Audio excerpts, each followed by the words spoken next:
মাত্র ৪,০০০ টাকার জন্য হারাতে হলো একটি প্রাণ, একটি পরিবারের স্বপ্ন, একটি গ্রামের ভবিষ্যৎ। নেত্রকোনা সদর উপজেলার কাইলাটি গ্রাম শান্ত নিরিবিলি একটি গ্রাম, কিন্তু গত শুক্রবার রাত ৮টার দিকে সেই শান্ত গ্রাম কেঁপে ওঠে কান্না আর মৃত্যুর হাহাকারে। মাত্র ৪,০০০ টাকা। হ্যাঁ, এই সামান্য টাকার হিসেব চাওয়ার কারণেই প্রাণ দিতে হলো এক তরুণ কলেজ শিক্ষার্থীকে। নিহত যুবক মোহাম্মদ জাহাঙ্গীর মিয়া উসমান আলীর ছোট ছেলে, নেত্রকোনা সরকারি কলেজের অনার্স প্রথম বর্ষের শিক্ষার্থী। সবার চোখে ভদ্র, নম্র আর পরিশ্রমী এক তরুণ, যার স্বপ্ন ছিল পরিবারকে এগিয়ে নেওয়া, বাবার কাঁধে ভরসা হয়ে দাঁড়ানো। কিন্তু সেই স্বপ্ন চিরতরে নিভে গেল ঘটনার শুরু জাহাঙ্গীরের বড় ভাই আলমগীরকে কেন্দ্র করে। আলমগীর মাজারে মুদি দোকান চালান। সেখান থেকেই রনি আর তরিকুল নামে দুইজন ধার নিয়েছিল ৪,০০০ টাকা। অনেকবার বলার পরেও তারা টাকা ফেরত দেয়নি।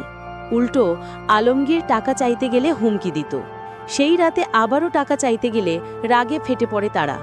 আলমগীরকে মারধর শুরু করলে তার চিৎকার শুনে ছোট ভাই জাহাঙ্গীর বাড়ি থেকে বেরিয়ে আসে। কিন্তু এলো তার জন্যই কাল।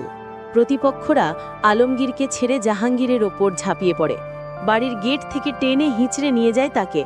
মারতে মারতে ব্রিজ পর্যন্ত নিয়ে গিয়ে অচেতন করে ফেলে রাখে।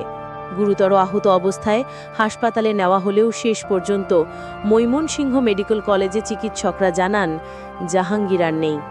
বাবা উসমান আলী ভেঙে পড়া কণ্ঠে বলছিলেন, আমার বড় ছেলের ওপর হামলা চালালেও প্রাণ গেল আমার ছোট ছেলের। ব্রিজের ওপর পেটাতে পেটাতে মেরে ফেলে রেখে গেল ওরা। আর চলে যাবার সময়ও বলেছে আমাদের পুরো পরিবারকে শেষ করবে। আমি আমার সন্তানের হত্যার বিচার চাই। নেত্রকোনায় শোকের ছায়া, প্রতিটি ঘরে ঘরে কান্না। প্রতিবেশীরা বলছে একটা পরিবারের ভরসা কেড়ে নিল কিছু টাকার লোভ। নেত্রকোনার অতিরিক্ত পুলিশ সুপার জানিয়েছেন, অভিযোগ পেলে কঠোর ব্যবস্থা নেওয়া হবে। একটা প্রাণের দাম কি কখনো টাকার সাথে মেলে? মাত্র ৪,০০০ টাকার জন্য একটি মায়ের বুক খালি হলো, একটি বাবার ভরসা ভেঙে গেল, একটি গ্রামের তরুণ হারিয়ে গেল। এই ঘটনা আমাদের মনে করিয়ে দেয়, হিংসা, প্রতিশোধ আর রাগ শুধু ধ্বংসই ডেকে আনে। জীবনের মূল্য কোনো টাকার চেয়ে বড়, আর কোনো ক্ষোভই কারো প্রাণ কেড়ে নেওয়ার অজুহাত হতে পারে না। আজ আমরা জাহাঙ্গীরকে স্মরণ করি, একজন স্বপ্নবাজ তরুণ যে আর কোনো দিন কলেজে ফিরবে না।